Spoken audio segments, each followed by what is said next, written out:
ჩვენ ისე ჩვენ განვაგრძობთ გადაცემას უკაცრავად შემოგვერთა მეორე სტუმარი ბატონი იოსე ბარჩვაძე ბატონო დიდი მადლობა რომ გამონახეთ დრო და მობრძანდით და ჩვენ ვილაპარაკეთ პოლიტიკურ მდგენელზე აი მიმდინარე პროცესების რომელიც სოფლიოში ვითარდება და მე მინდა ჩვენ ვილაპარაკოთ ეკონომიკურ მდგენელზეც რომელიც საკმაოდ მნიშვნელოვანია ვინაიდან ყველასთვის ომი და დაპირისპირება ასოცირდება რაღაცა ტერიტორიების წაგლეჯვა წამოგლეჯვასთან და სინამდვილეში ძალიან დიდი შემადგენელი აქ არის ეკონომიკური, ფინანსური და ფაქტობრივად შემოსავლებისთვის არის ეს დაპირისპირებები, თორე ხა მიწა ვისრათ უნდა, ვისრათ წაუღია. არის შემოსავლებისთვის.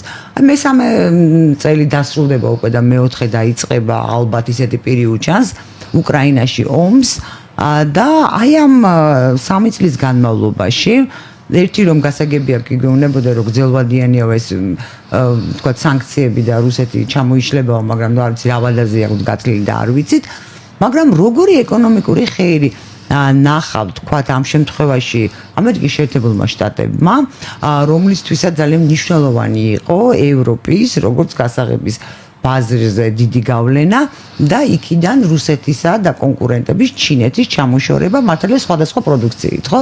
რუსეთის სხვა რამეს ყიდდა ენერგომატარებლებს, ჩინეთის სრულიად სხვა რამეს და მაგალითად ჩვენ ვხედავთ რომ ეხლა ყველაზე დიდი ზიანი მე მგონი აი ამ დაპირისპირებისას მიიღო ევროკავშირმა ვინაიდან თუნდაც იმავე ენერგომატარებლები და გამომდინარე ჯერ კიდევ ტრამპის პირველი პრეზიდენტობისას, პირველი ვადისას შესთავაზა მან ევროკავშირს, როგორც მახსოვს, აი ეს ფიქალის გაზის მიწოდება, მაგრამ ევროკავშირმა უარი უთხრა გერმანიის თამადობით, იმიტომ რომ ძალიან ძვირიჭდებაო და ჩვენს მრეწველობაზე ეს ცუდად იმოქმედებს და ფაქტობრივად ახლა განსაკუთრებით მას შემდეგ როდესაც უკრაინამ გადაკეტა ეს გასცადენი გამოვიდა რომ თვით უკრაინასაც მოუწევს შეიძინოს ამერიკული თხევადი გაზი შეიძინოს ამერიკისგან სესხად აღებული ფულით ანუ ძალიან მომგებია მე სხვადასხვა ამას არ ვამბობ უარყოფით კონტექსტში ამერიკისთვის ის ძალიან ჭკვიანურად და გონივრულად იქცევა ხეირს ნახულობს ყველაფერში რა ეკონომიკური ზიანი მიადგა ამ 3 წლის არასრული 3 წლის განმავლობაში რუსეთს, ევროკავშირს და რითი ხეირა ამერიკის შეერთებულმა შტატებმა. მოგესალმებით. მეთქი აქცენტები აბსოლუტურად სწორადაა გაკეთებული. დიდ პოლიტიკურ თამაშს საფუძვლად რესურსებზე წვდომა და მისი კონტროლი უდევს და ბოლო პერიოდის სოფლიოში მიმდინარე ტურბულენტური პროცესებიც არა გამონაკლისი ამ მიმართულებით რესურსებზე წვდომა, მათი კონტროლი პირველ რიგში ნავთობისა და გაზის რესურსებზე და არა მარტო მათზე ეს არის ერთ-ერთი მთავარი ამოცანა იმისათვის რომ მოხდეს კონტროლი ჯერ რესურსებზე და შემდეგ ამის საფუძველზე იმ სახელმწიფოთა ხელისუფლებებზე და ტერიტორიებზე სადაც ეს რესურსები იმყოფება აი თვით რუსეთის ფედერაციისგან რო დავიწყოთ რომელიც ვეთქვიან ამ შემთხვევაში პიონერი აღმოჩნდა ბრჭყალებში გეოპოლიტიკურ თამაშებში ცვლილებების შეტანის სურვილისა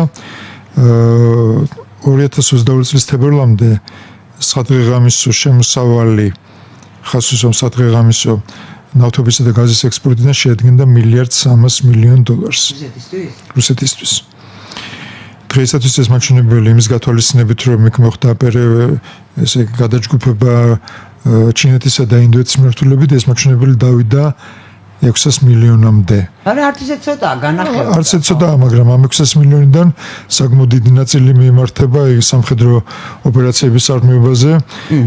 ზურგში რო იტყვიან სამხედრო დანიშნულების იარაღის წარმოებაზე და შესაბამის კომპენსაციის და სხვა აღდგენის სამუშაოებზე, ამიტომ ფაქტობრივად წმინდა ეკონომიკური ეფექტი იმასთან შედარებით რაც რუსეთს ჰქონდა 2022 წლის თებერვლამდე დაახლოებით 1.5 არის შემცირებული. Ну, ეს ფაქტის სახეზია და ის რომ ეკონომიკა იზრდება, ეს წმინდა მეთოდოლოგიის დამსახურება, მოქმედი მეთოდიკის მიხედვით მაგალითად თუ ქალაქის კეთილმოწყობის სამსახური მიიღებს ბრძანებას რომ უნიბართოდ მიშენებული ლოჯიები, აივნები იქნეს ჩამოშლილი, რაც მეტი შრომა დაიხარჯება ამ ლოჯიების ჩამოგრევაში.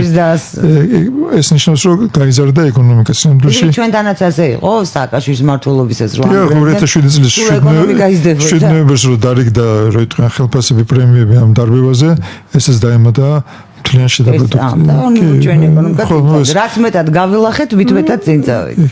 ნუ ეს მონაწილეობს იმ საერთო ყოლაბის ფორმირებაში და ამიტომ არის რუსეთის ფედერაციაში ესეთი ზრდა. ამიტომ დიდი კანგარში და დიდი შეშფოთება იმის გამო რომ სანქციები არ მუშაობს ამ შემთხვევაში არ იქნება სწორი, იმიტომ რომ თვითონ ვალუტის კურსი რომელიც მანამდე საკმაოდ დაბალი იყო, რამდენიმე 10 პუნქტი დაეცა, იქ შეზღუდულია მთელი რიგი საბანკო ოპერაციების განხორციელება, სავაჭრო ოპერაციები და საკმაოდ რო იტყვიან არასახლებელო მდგომარეობა.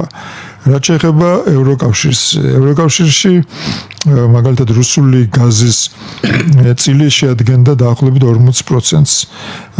გერმანისთვის ეს 60%-ზე მეტი იყო. გერმანიის 40% იყო მილიარდზე მეტი სადღეღამისო შემოსავალს უძლევდა. არა, ეს იყო რუსეთის მთლიანი შემოსავალი. აი ევროპიდან რამდენი იყო თუ გახსოვთ ეს მონაცემი? ევროპიდან დაახლოებით 70% იყო ევროპიდან და ეს საკმაოდ თითქმის მილიარდამდე იყო. კი. ეხლა ეს მაჩვენებელი დასულია გასული წლის მონაცემების ჯერ დეკემბრის არ გამოქვეყნებულა, სადაც 14%-ის ფარგლებშია და რო იტყვიან კლებადი პროგრესიით ვითარდება. გამორიცხულებს რომ ეს 10%-ზე დაბალ მაჩვენებელზე ჩამოვიდეს. ეს მაქსიმალურად ჩაანაცვლეს ნორვეგიის, ნაწილობრივ ნიდერლანდების, თუმცა მცირე ზომის არის და რიგი სხვა ქვეყნებიდან და ახლა აქცენტი აქვს აღებული აღმოსავლეთზე, რომლის პროექტი ჯერ კიდევ განხილვის სტადიაშია და ამერიკის შეერთებული შტატები რო იტყვიან სწორზე ადრე აღმოჩნდა ადგილზე და რო იტყვიან აი თხევადი გაზის მიწოდებით რაც ცდილობს შეავსოს ის დანაკლისი რასაც რუსეთისგან ვეღარ იღებს ევროპა, თუმცა გაცილებით მაღალ ფასად. ამ შემთხვევაში ცალსახად მოგებული რჩება რო იტყვიან ამერიკის შეერთებული შტატები, ხოლო ეკონომიკურად სარალი დაახლოებით 2.5-ჯერ უფრო ძვირი რო ჯდება ევროპას ეს თხევადი გაზის მიღება, ესეც რო იტყვიან ზრდის მისდროებულებას ამცირებს კონკურენტუნარიანობას, ევროპული პროდუქციის შეხწევის ალბათობას და შესაძლებლობას ამერიკის კონტინენტზე, სხვა ბაზრებზე და ამით ფაქტობრივად ზრდის იმის ალბათობას რომ გაიზარდოს უმუშევრობა. სხვადასხვა აი სისტემატურად ვადევნებთ ხალხურს ინფლაციის დონეს ევროკავშირსა და ამერიკის შეერთებულ შტატებში და საკმაოდ მაღალია ევროკავშირში ეს მაჩვენებელი დაახლოებით 3%-ის ფარგლებში პლუს მინუს მერყევს ეს თქვენ საკმაოდ ისეთი მაჩვენებელია რომელიც არ იყო ადრინდელ პერიოდში დამახასიათებელი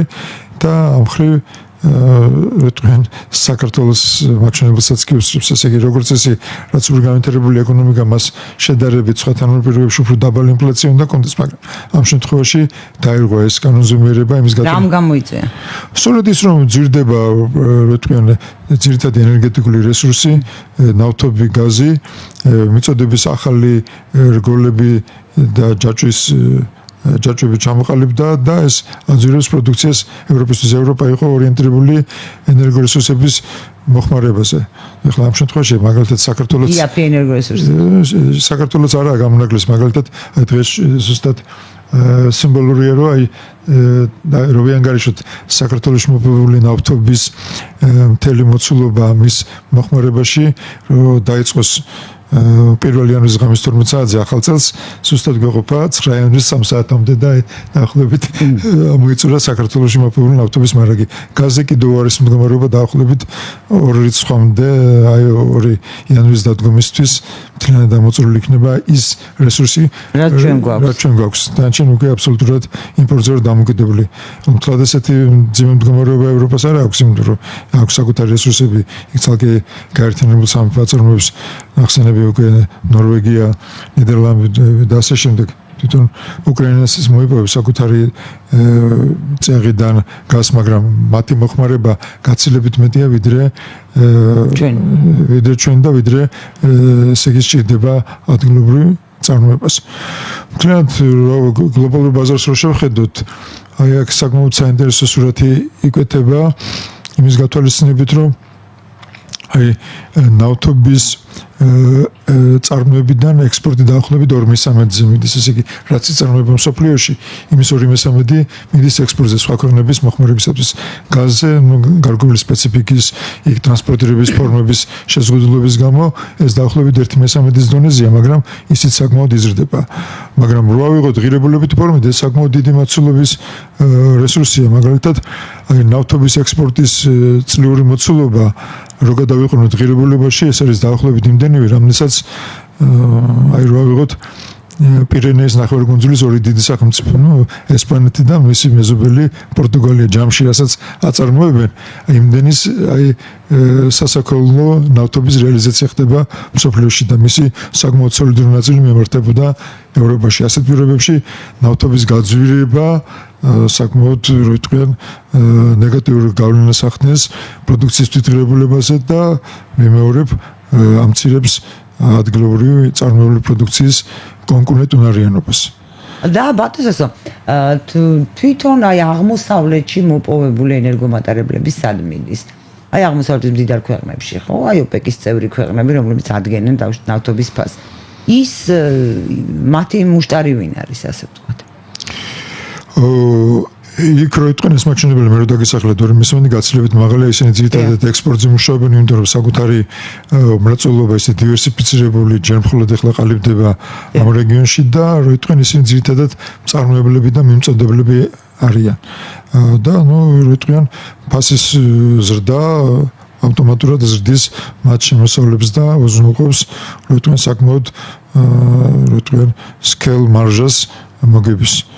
ახლა მე როგორც საქართველოს ეკონომიკის სპეციალისტიც შედარებას გავაკეთებ თვით ისეთი პატარა ეკონომიკის მქონე სახელმწიფოსათვის როგორც საქართველოს ახლა მსოფლიო მასშტაბი მაქვს მხედველობაში ერთი ბარელი ნავთობის მხოლოდ $1 გაძვირება წელზე გადაანგარიშებით ნიშნავს რომ ჩვენი მხრიდან იყოს დახარჯული ზედმეტად $10 მილიონი სულ ცოტა და წარმოიდგინეთ ნავთობზე ფასი ძირდება ხანდახან რო იტყვენ საკმაოდ ამპლიტუდა დიდია ხან იტყვენ 100-დება და ხან დაბლად ჩამოდის აი ესეთი მდგომარეობა და ამიტომ ბრძოლა ბაზრის სეგმენტის დაკავებისათვის საკუთარი პროდუქციის შეთავაზებისათვის მით უმეტეს ესეთი გიგანტის მხრიდან როგორც არის ამერიკის შეერთებული შტატები ეს აბსოლუტურად მოსალოდნელი იყო და რო იტყვიან ამ მიმართულებით მის მიერ ესეთი ზეწოლის პროცესი კიდევ გაგრძელდება ის რაც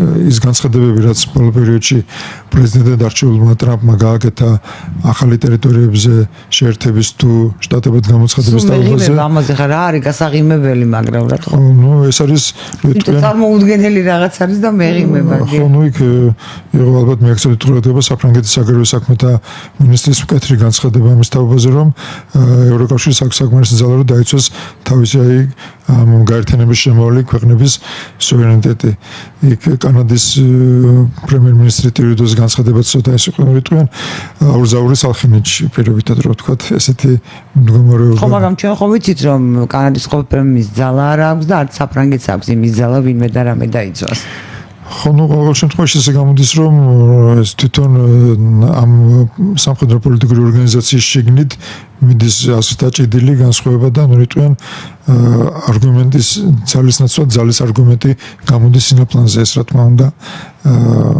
სოფლისთვის არა კარგი პროცესი და და არის კარგი პრეცედენტი კიდევ საკმაოდ ცუდი პრეცედენტია ეს ნიშნავს რომ კოსოვოს აღიარების არ იყოს თუ ეს მოხდა ჩავთვალეთ რომ ჩვენი ტერიტორიული მთლიანობის აღდგენის მიმართულებითაც საკმაოდ ნეგატიური ნაბიჯები შეიძლება იქნას გადათმული და კონკრეტება არ მინდა მიმართულებით ო არც მე არ მინდა იმიტომ რომ ადრე იყო დავა რომ ერთა გაეროში ხო ერთად თვით გამორკვევის უფლება თუ სახელმწიფოს ტერიტორიული მთლიანობა რაღაც ეს ჭიდილი იყო აზრთა და ეხლა უკვე ისეთი რეალობა შეიძლება შეიქმნას რომ აზრთა ჭიდილი არ იქნება ვისაც მეტი ძალა იქნება მას ექნება უფრო ბუნებრივია მეტ საშუალება მიითვისოს რაც მოუნდება იმიტომ რომ თუ შეიძლება ამერიკისთვის რატო არ შეიძლება სხვისთვის კაცმა რომ თქვას და ბატონსო ჩვენზე გადის აი საერთაშორისო მილსადენები როგორც და გაზის ასევე ნავთობის ჩემს არის გაუგებარი ჩვენ რატო ვაწვდით ევროკავშირს ტრანზიტის საფასურს რატო არ იხდის და შიდა მიწოდების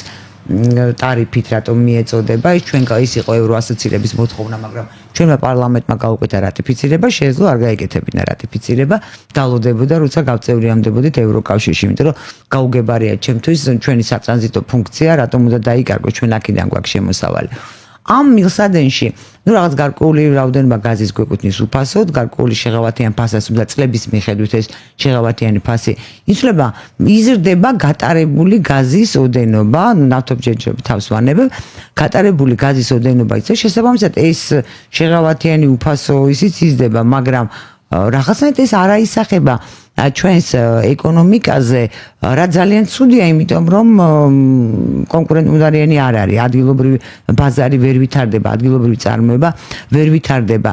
რატომ არის რაღაცნაირად საზოგადოების ყურადღების მიღმა, თორემ ოპოზიცია აქცევს ამას ყურადღებას, ხელისუფლება ხო არ ლაპარაკობს და არ ლაპარაკობს, რა ხდება ბოლო-ბოლო ამ გასცადენში? რამდენი გადის, რამდენი რჩება უფასო, რამდენი ფასად, რამდენი კომერციულ ფასად და საერთოდ ამას რატო აკონტროლებს სოკარი? ძირითადად მიმწოდებელი ეს არის აზერბაიჯანის საერთაშორისო კორპორაცია და აქ გასათვალისწინებელი ის რომ სოფლიო ბაზრის ფასები საკმაოდ მაღალია, ჩვენთან შენარჩუნებულია შედარებით სტაბილური ფასებითანაც 80-იან წლებისაგან განსხვავებით, როცა საქართველოში საკმაოდ დივერსიფიცირებული იყო მრეწველობის ბევრი დარგი, წარმოება აზზე მეტი დარგი ჰქონდა საქართველოს განვითარებული იმ პერიოდში. და შემოსული გაზის დიდი ნაწილი მიემართებოდა სწორედ სამრეწველო დანიშნულებით. დღეს რო იტყვიან მოსახლეობასა და სამრეწველო მოხმარებას შორის თითქმის თანაბარია ეს მოხმარება. ესე იგი მოსახლეობას არ შემცირებია მასშტაბებში გაზის მოხმარება, შემცირდა სამრეწველო დანიშნულებით. და სამრეწველო იხდის კომერციულ ფასს, რაც მე არასწორი მგონია, იმიტომ რომ ეს წარმოებას კლავს და არჯობია ბევრი მოსახლეობა მდიდარი იყოს და გადაიხადოს გაზის გადასახადით. სხვადასხვა ბევრ ქვეყანაში, მათ შორის ამერიკის შეერთებულ შტატებშიც. ასეა?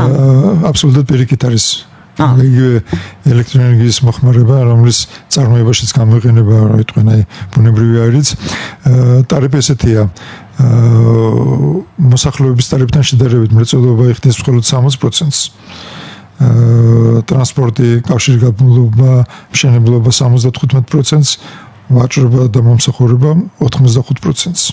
აი ვაჭრობა და მომსახურებას მე რო ვიღებდი გადაწყვეტილებას არ შემომცირებდი არც მშენებლობას, მაგრამ აი წარმოება. ხო ეს არის, წარმოებაც ეს პროდუქციის წარმოება ისე სასოფლო დატვირთვის არის და ეს ნიშნავს, რომ პროდუქცია შედარებით იაფია, უფრო კონკურენტუნარიანია და ეს აძლევს საშუალებას ადგილობრივ მწარმოებლებს, რო იტყვიან მეტი გაყიდონ ის უფრო იაფად და მეტი ადამიანი დაასაქმონ. ეს იდეოლოგია უდევს საფუძვლად.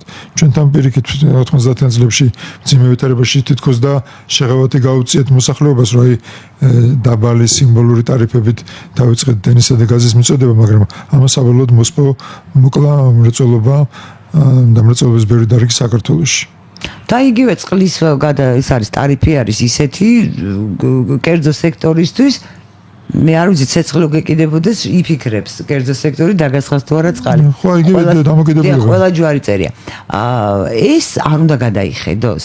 ან მოდის დავასრულოთ ბატონს, აი მე რომ გითხრათ აი ლაპარაკი რომ გაიზარდა ხო აი ამაში უფრო მე და მეც ის თუ გაიზარდა და მე და მე გას ვატარებთ ამ საერთაშორისო მილსადენს რომელიც საქართველოს ტერიტორიაზე გადის ის 5%-ის ხო გაიზარდა რომელიც უფასოდ რჩება. კი.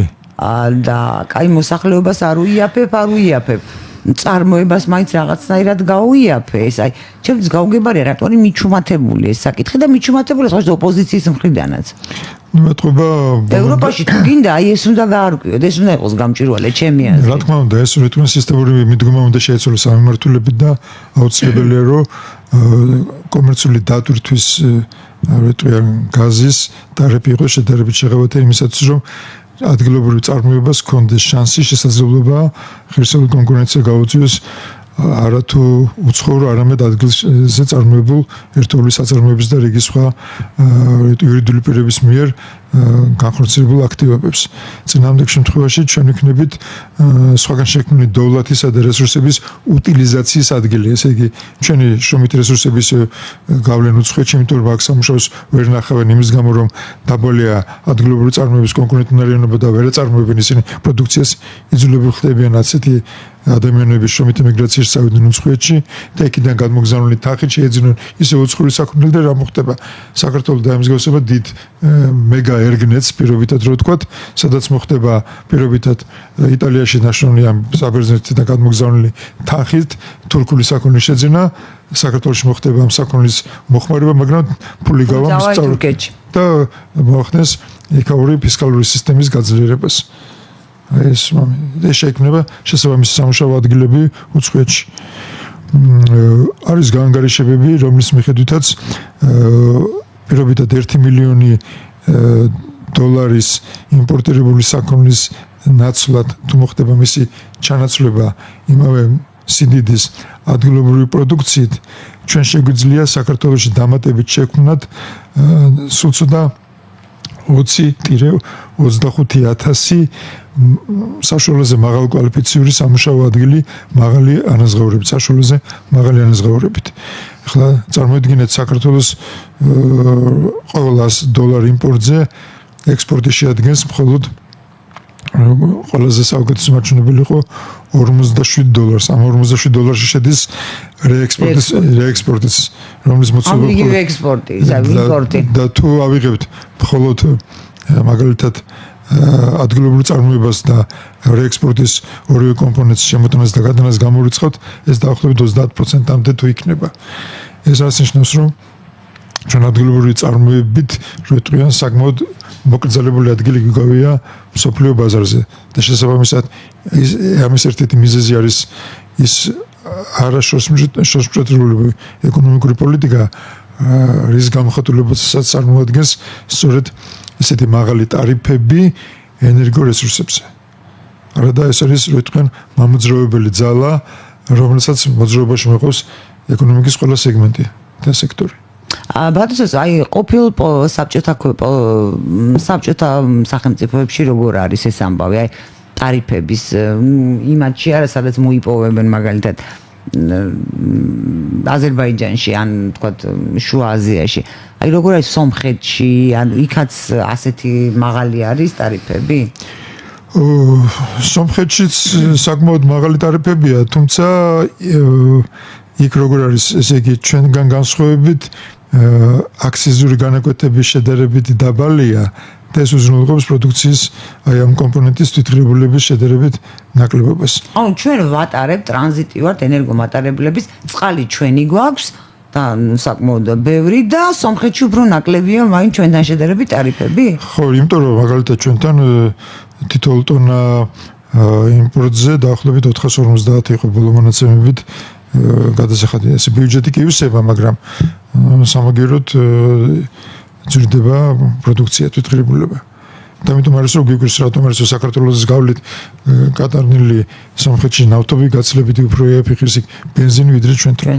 ეს აქციზური განაკვეთის გამო. ახლა სხვა მატერიალები არის აქ, რომელიც ახდენს გადაფარვას იმ დამატებითი ხარჯებისა, რასაც სომხეთი იღებს აი მოშორებული მანძილიდან როიტყვიან ნავთობის შეტანისათვის. ჩვენ უკეთესი მდგომარეობა გვაქვს ეკონომიკური რეალური სურათით ვიდრე სომხეთს? ან რაღაცა ბიუჯეტი ივსება ამიტომ სხვადასხვა 2022 წელს სომხეთსაც ჰქონდა ანალოგიური მაჩვენებელი და ჩვენ რო ესე ვითვლით რაოდენობის ჩვენი მსგავსი, ანუ ჩვენზე უკეთესი მაჩვენებელი ჰქონდა, იმიტომ რომ გაცილებით მეტი თანხა შევიდა სომხეთში ვიდრე საქართველოში. გადმორიცხული. იმიტომ რომ სომხური დიასპორა და ბევრი ბიზნესი ერთობლივი წარმოების ხაზით სომხეთს უფრო გაცილებით მეტი ჰქონდა რუსეთში და ამიტომ დაკარგვის მეტი ალბათობა იყო და ამიტომ თანხების რეპატრიაცია სომხეთში გაცილებით უფრო მასშტაბური იყო და მან გამოიწვია საქართველოზე მაღალი, მაგრამ მაინც უფრო მაღალი ეკონომიკური ზრდა. გასაგებია.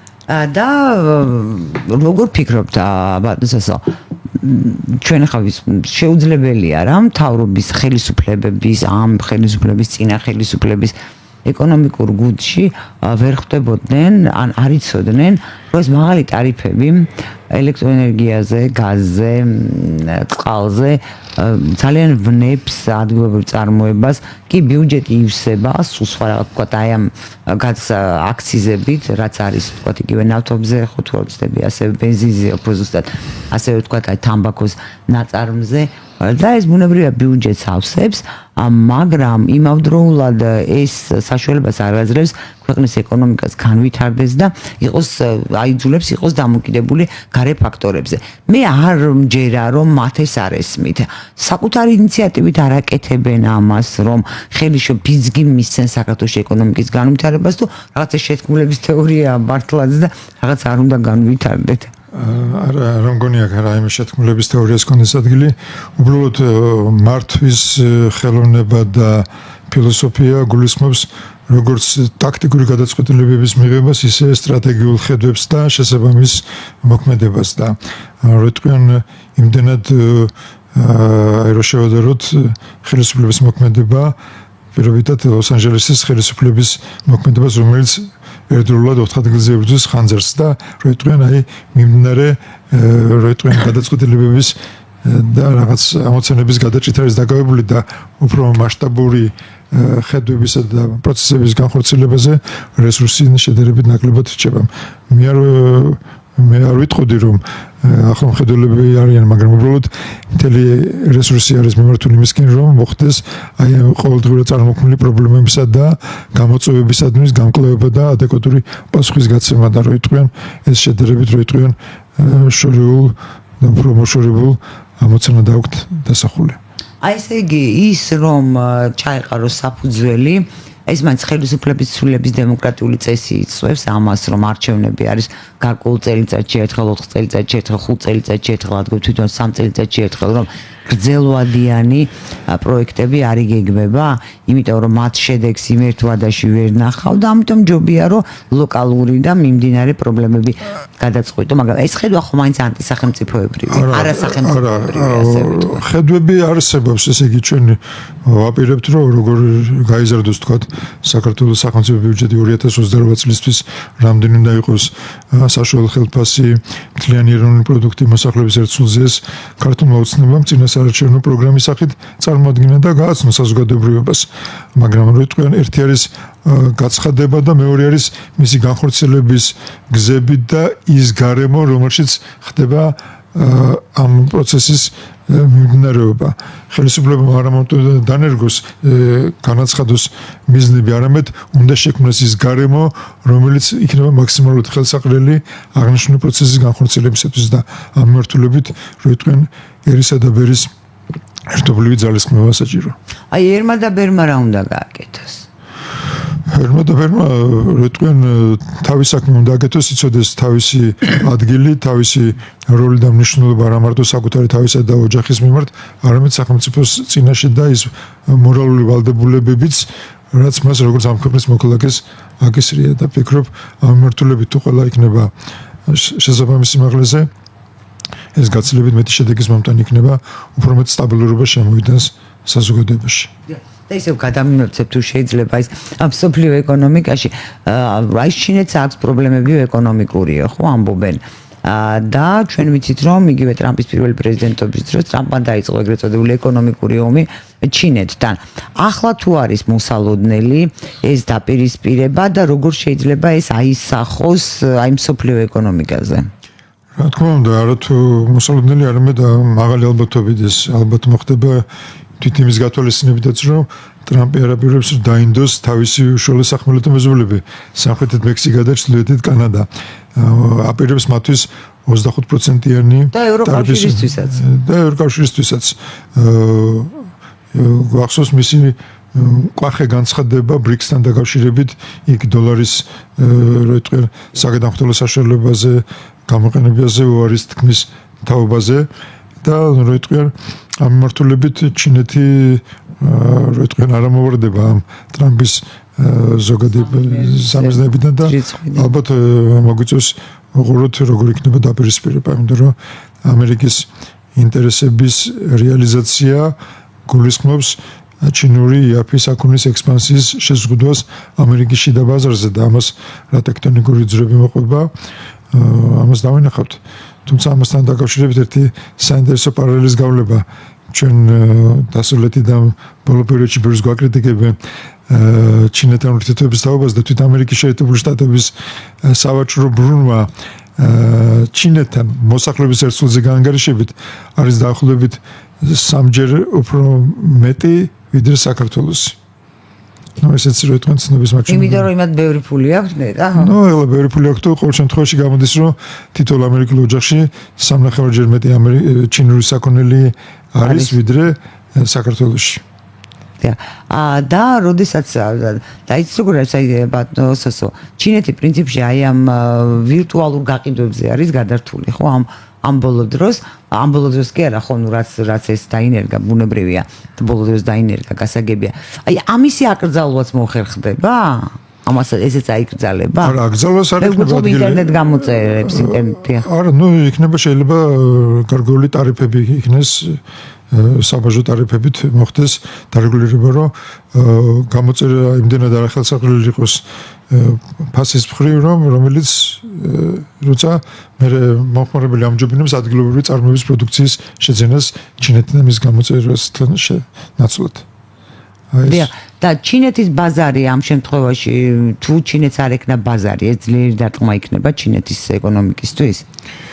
ჩინეთი იმიტომ ახდენს რომ იტყვიან საგარეო ექსპანსია სხვადასხვა მიმართულებით აფრიკის მიმართულებით ლათინურ ამერიკაში და მსოფლიოს სხვა კუთხეებში იმის გათვალისწინებით რომ მოახდინოს თავისი სავაჭრო ექსპანსიის იტყვიან გეოგრაფიის გაფართოება და ამით იტყვიან ამერიკასთან პირდაპირ კონფრონტაციის დარტყმის ძალა შემცირდეს. არც დამოკიდებული და არც კონფრონტაცია მოიწესრიგოს. დანარჩენ მსოფლიოს იტყვიან საკმაოდ პოზიტიური დამოკიდებულება გააჩნია იაფი ჩინური საქონლის მიმართ და სანამ რო იტყვიან ცხოვრების დონე და შემოსავლები ამ ქვეყნებში არც ესეთი მაღალია რო იტყვიან ჩინურ საქონელს შედარებით რო იტყვიან რამე საფრთხე არ იმოქმედება მიმართულებით. ანუ ბაზრის პრობლემა მაინც არ ექნება ჩინეთს როგორც ასეთი. ხო, რა თქმა უნდა, ამერიკის ბაზარი ზარმაზარია და მდიდარი კი ბატონო. თუმცა მისი გარკვეულწილად შემცირება თლად რო იტყვიან ამერიკა არ დაკარგავს რა თქმა უნდა ჩინურ საქონელს ამერიკული ბაზარი დარჩება ჩინური საქონლისთვის თუმცა რა მასშტაბებს მიიღებს ის ალბათ დრო გიჩვენებს.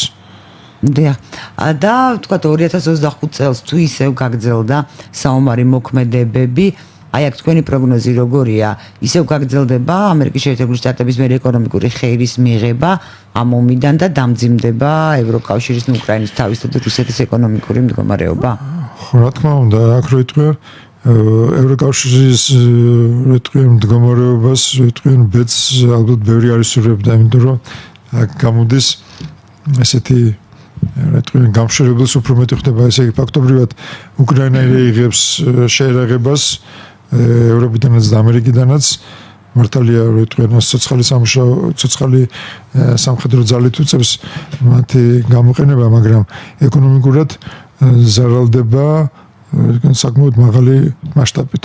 ამიტომ ევროკავშირის კი არ ეხმარებიან, არამედ მისგან ითხოვენ დახმარებას. ამას ემატება, რომ ტრამპის კატეგორიული მოთხოვნით უნდა გაიზარდოს სამხედრო ხარჯების წილი მთლიან შიდა პროდუქტში.